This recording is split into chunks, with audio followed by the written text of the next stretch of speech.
Hello everyone, welcome back to my channel. This is the Metatron speaking. Now yesterday we talked about fantasy weapons and fantasy swords.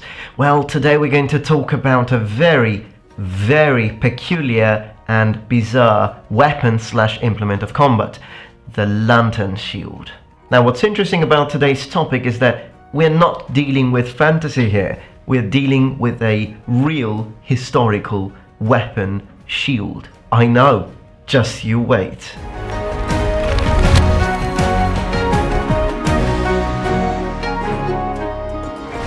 Now for this video I must say thank you to one of you subscribers to my channel. His name is Federico and he's an Italian subscriber who has mentioned a video made by another YouTuber that I will also mention today, and his name is Snap Jelly. Now Snap Jelly last week made a video about this shield, and it was good for me to watch this video, thanks to Federico who has mentioned it, because it reminded me about this very curious weapon that I had known for a very long time. As a matter of fact, we used to speculate on the possible usages of this weapon with my friends when we were teenagers. This is how passionate I am for our own country's interesting weapons and armors. And in fact, with this, I'm going to say that it is indeed an Italian invention. Now we will get to the history behind this shield and the probable usage, but I want to also say that there is another YouTuber who has mentioned and talked about this, and it's Skallagrim. So I have watched both videos, and you will find links to both videos in the description below. And I have to say that although there are some things that I agree with, there are also points that I don't agree with, and I will cover all of these in this video. What I believe is important is when we see such implements and ultimately puzzle us, confuse us. What's really important and essential is to give historical context, otherwise they will just look ridiculous. And I don't think that this shield is ridiculous after all. I think it's an ingenious invention, and this is really where I sort of disagree with these two other YouTubers, and again with much respect of course to both of them. So I do believe that this shield is applicable in actual combat, so we'll talk about this. So let's describe the shield, let's give it historical context, and then let's discuss each single component on the shield, and particularly the mail gauntlet within the plate gauntlet, which is probably the part where we disagree the most. So let's have a look at the item in question. Given, without context, this object does indeed look rather enigmatic, or odd to say the least, but I believe that giving it context it could indeed be functional. We could understand its functionality. When was this sort of shield made? 15th and 16th century. Where? Italy. Now the 15th century in Italy is when armors start to become more and more sophisticated. We have development of footplate armor, and we have to consider also the fact that the buckler, to name a shield, became more and more common as a companion weapon in hand-to-hand combat during the medieval and Renaissance period. We are 14th, 15th century, even 13th century in some situations. The shield is used for both offense and defense, and most likely with the buckler we have what we could call a sort of apogee of that very concept because of its maneuverability dictated by its size. So the lantern shield is trying to be better at that than a buckler.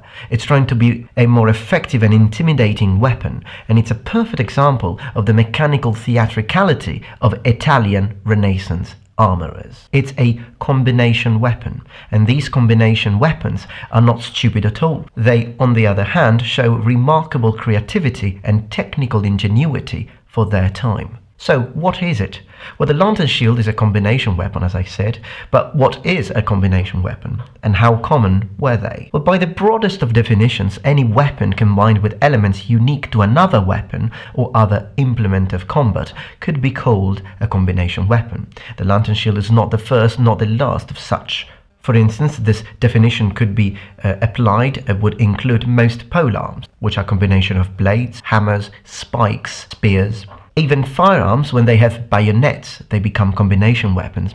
Gunners, stilettos, and many relatively common weapons could be classified as combination weapons. There were examples of shields with a small gun attached to it used during boarding actions against enemy ships in the 16th century, which we find, for example, in Annie the Eighth ship, the Mary Rose, as Matt Easton's eloquently pointed out in one of his videos. Don't really remember which one, but he did. These again are an example of a combination weapon, and in this case including shields. So equally, the lantern shield is a weapon which is trying to combine together features from several different implements of combat for dueling purposes. And please keep this detail in mind during the rest of this presentation. Duel, not war, not battle. So we have a bladed weapon, we have spikes, we have the shield itself, and a gauntlet and its distinguishing feature, the lantern. So why putting all these things together? Well, first of all, you have to understand that weaponsmiths and armourers rose constantly to the new challenges given to them by their often wealthy customers, providing improvements to weapons and defensive systems. So why choosing the lantern then? Well, the lantern was a component of duelists. Also, swordsmen dueling at dawn are reported to have carried lanterns during the 16th and 17th centuries, and fencing manuals of the period integrated the lantern into their lessons, using it to parry blows and blind the opponent. A similar concept was also part of the training of the samurai, who would have their servants carry a light when roaming town at night, and they were instructed to point the light at the enemy. We also have mentionings of a shield with a candle attached in samurai times in Japan. So if two completely separated cultures came up with a similar idea of putting a light onto a shield, it's probably a proof that it worked, at least to a certain extent. The lantern shield was used exclusively at dawn or during night, for example by guards. Now the reason for that is because in order to carry a torch or a lantern, you lose the possibility to use the dedicated hand for both offense or defense.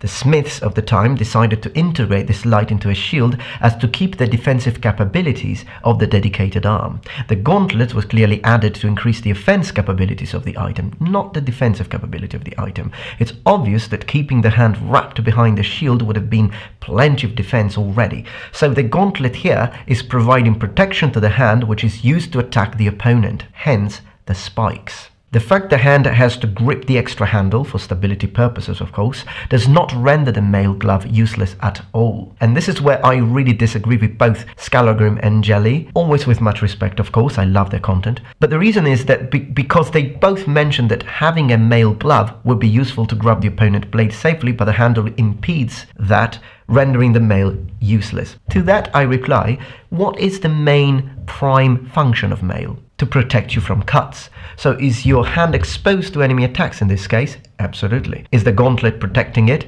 On the top for sure, but what if a cut comes to the inside of the hand, which is a high possibility? That's what mail is there to do. It's going to protect your relatively exposed hand from enemy cuts while you are attempting to stab them with the spikes, or while you are simply trying to blind them with a light, or just shedding light in order to see them better in a very dark combat situation. I doubt grabbing your opponent's blade was ever in mind of those who created this shield in the first place. You blind them, they try hitting your hand, your plate gauntlet and mail glove protects your hand, you now hit them with the sword you are wielding with your other arm, and you won. At least that's clearly the logic behind it. So why was there a retractable blade in some examples? I would imagine experimentation to make the weapon more effective perhaps. Whether that would work or not, or whether it would be too clumsy to work, I don't know. I would have to try one myself, which I wouldn't mind. I'll have to see if someone can make one for me. So why were there holes in the shield? Is another common question. Probably, I would say, it's just my educated guess, probably to decrease the overall weight. It's a similar concept to fullers in blades. Of course, fullers also increase the strength of the blade, I believe, but definitely removing material from an item of combat is to make it lighter. That is definitely the first function of such practice. So in this case, I think they probably removed very small amounts of metal. And again, you're using it in combat at night, moving it fast. The light is blinding the opponent. He probably couldn't even see those holes. So I don't think that's a problem at all. I don't think the other opponent could slit a blade inside those holes while he's fighting, and in the meantime he's also being blinded by the torch or the lantern. Yeah, I think they just thought of that, diminishing the overall weight of the shield. So, to wrap it up, I think this is a functional weapon. It's an ingenious invention. It probably wasn't extremely popular. It must have cost a lot of money, probably at the time. But I think it did work to a certain extent, and it was indeed used in certain situations. And honestly, if I found someone using or wearing one of these in the middle of the night, and I was a thug, probably only armed with a knife or dagger, probably I wouldn't even try, because it does look intimidating. Because again, we are not on the battlefield. We are not, the person using this shield is not facing crossbows. He's not facing spears. He's probably facing it. We're probably talking about a guard or some sort of duelists facing either a thug, so a person who's not as well equipped, or another duelist, and so they're just trying to get as much advantage as they can. Well, I hope you enjoyed this video. If you want to hear the position and opinions of both Skallagrim and Snapjelly, you will find, as I said, links to their videos in the description below, and then you can just make your mind. Please let me know what you think in the comments below. Thank you very much for watching, and remember, the Metatron has spread his wings. Goodbye.